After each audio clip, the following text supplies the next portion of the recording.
And I first came here when I was 16 years old, and of course it's been a great experience as well as a challenge with the transition from my culture to this culture, and it was very interesting. You can call it a culture shock. Of course, the two cultures are completely different. When I first got here, my first notice is the dress style is completely different. Also, people talk very quickly, and people drive very big cars, as far as SUVs or pickup trucks, which is not very common back home. But so I got used to that really fast. So seeing a big truck in the city is not a very big thing for me now. Also, of course, doing business. I work for an American company, and they have a casual dress down day on Fridays. Where I come from, there is no casual dress down day. Every day is like any other day, and you have to be very business professionally looking as far as dress goes. And also, I found that it's easier here to walk up to your boss and talk to them, to him or her, whereas back home, it is much harder to approach a person that is much higher for you in ranking. Hi, I'm Julian. I come from China, and I have been here for 1 year. I think the American people are quite kind and very easygoing, very easygoing.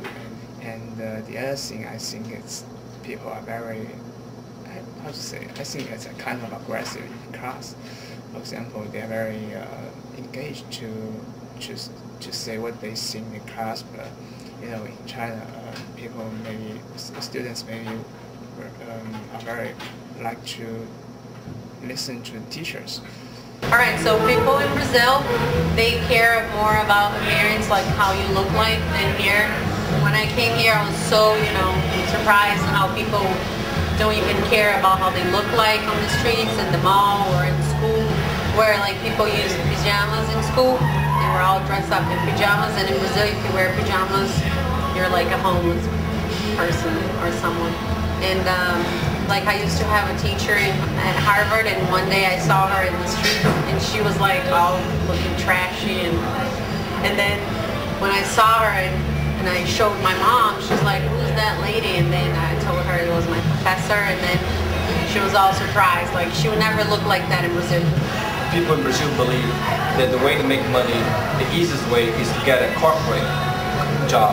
When here in America, people many times learn that they can have their own business. They can start a landscape company, or they can start a real estate business, and they can go from there, and work on their own, be self-employed, and take advantage of the market in America, which is much more different than in Brazil.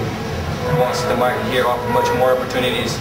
Though English itself is not a very big deal, everyone in India does speak to some extent or the other. English is taught in schools, but to be understood, that was a big deal. And to understand the American accent, that was a big deal. Once that was out of the way, things were easier. As far as culture shock is concerned, what is very surprising about this society is that change comes very fast. Doing business in America and in other countries, in America, when I go to either Kohl's or Filene's, every time I'm coming across new salespeople, there's no face familiarity. But in India, it's like the shopkeepers know you. The shop is in your neighborhood, and they know you. They call you by names, and it's a very sort of personal relationship. You maintain that. So that is one thing, because the things are so big over here. You cannot expect Filene's to have the same employee again and again. The turnover is so fast that that personal relationship that you have in other countries, that probably is missing over here. They don't tend to move away from their families till they are married and gone. So it's mostly when, while working, you are in the same place, in the same region.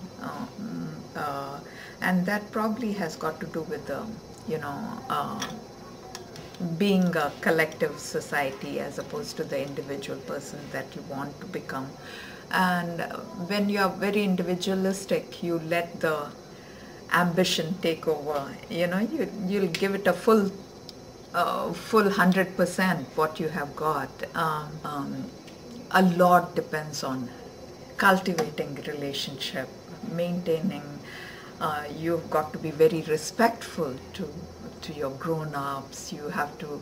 So those things take time.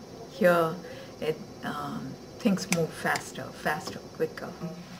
I mean, 16 years of my life, it was almost like a routine of going to school every day from 8 to 4, doing house chores and everything else, and you come to America and it's totally different.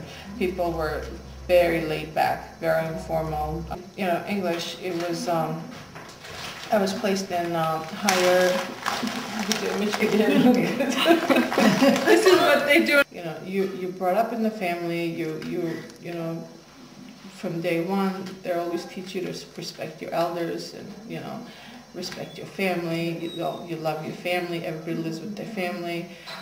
Unlike, in America, you're 16, 18, you have a choice of moving out, being on your own. Once the kids brought up to a certain age, they have the tendency of finding a job and some sort of way supporting their own families because their parents have supported them. They've done the best they can to raise their kids, and this is kind of an urge for the kids when they grow up in Armenia to pay back and support their own families and give them back. People over here can tend to be, it's weird, at first they can seem to be rude, but once they get to know you, they really treat you nice and really bring you into your community.